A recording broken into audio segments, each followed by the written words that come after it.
Vote వేసే ముందు మాత్రం ప్రతి ఒక్కరూ ఆలోచన చేయండి. ప్రతి ఒక్కరూ ఆలోచన చేయండి.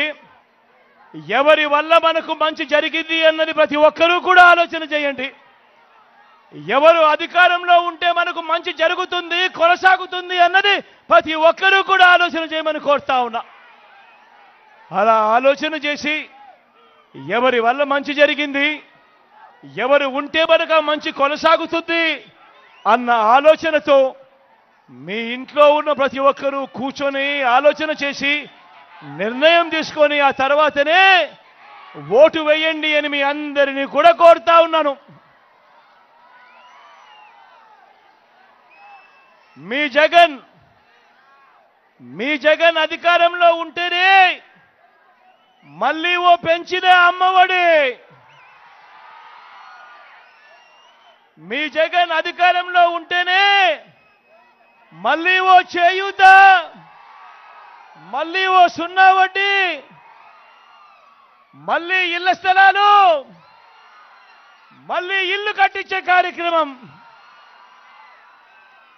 మీ జగన్ అధికారంలో ఉంటేనే ఓ కాపు నేస్తం, ఓ ఈబీసీ నేస్తం.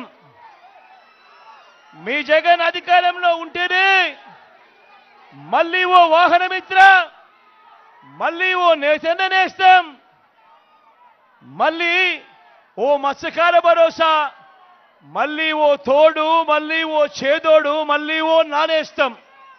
ఈ పథకాలన్నీ రావాలి అనంటే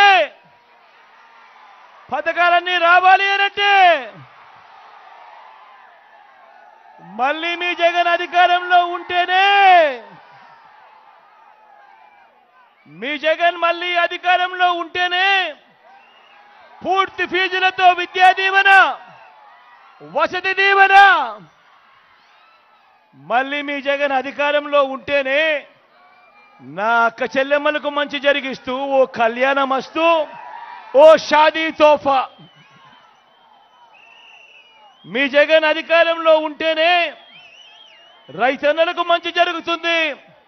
ఆ రైతన్నలకు సున్నా వడ్డీకే పంట రుణాలు, ఉచిత పంటల బీమా, ఏ సీజన్లో నష్టం జరిగితే ఆ సీజన్ ముగిసేలోగానే పంట నష్ట పరిహారం చెల్లించే ఇన్పుట్ సబ్సిడీ, రైతన్నలకు పెంచిన పెట్టుబడి సహాయంగా రైతు భరోసా, చెయ్యి పట్టుకొని నడిపిస్తా ఉన్న ఆర్బీకే వ్యవస్థలు.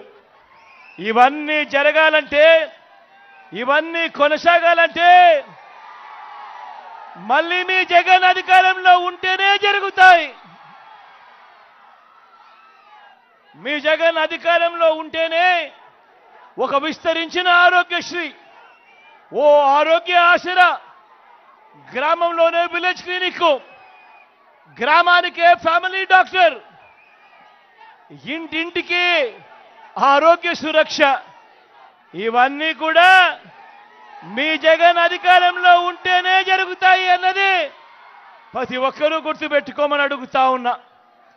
మీ జగన్ అధికారంలో ఉంటేనే ఇంటికే వచ్చే 3000 పెన్షన్, మీ జగన్ అధికారంలో ఉంటేనే ఇంటికే వచ్చే 3000 పెన్షన్, మళ్ళీ పెంచనున్న పెన్షన్, ఇంటి ముంగిటికే రేషన్, పౌర సేవలన్నీ, పథకాలన్నీ ఇంటికే వచ్చే కార్యక్రమం మళ్ళీ మీ జగన్ ముఖ్యమంత్రి అయితేనే అన్నది ప్రతి ఒక్కరూ గుర్తుపెట్టుకోమని కోరుతా ఉన్నా.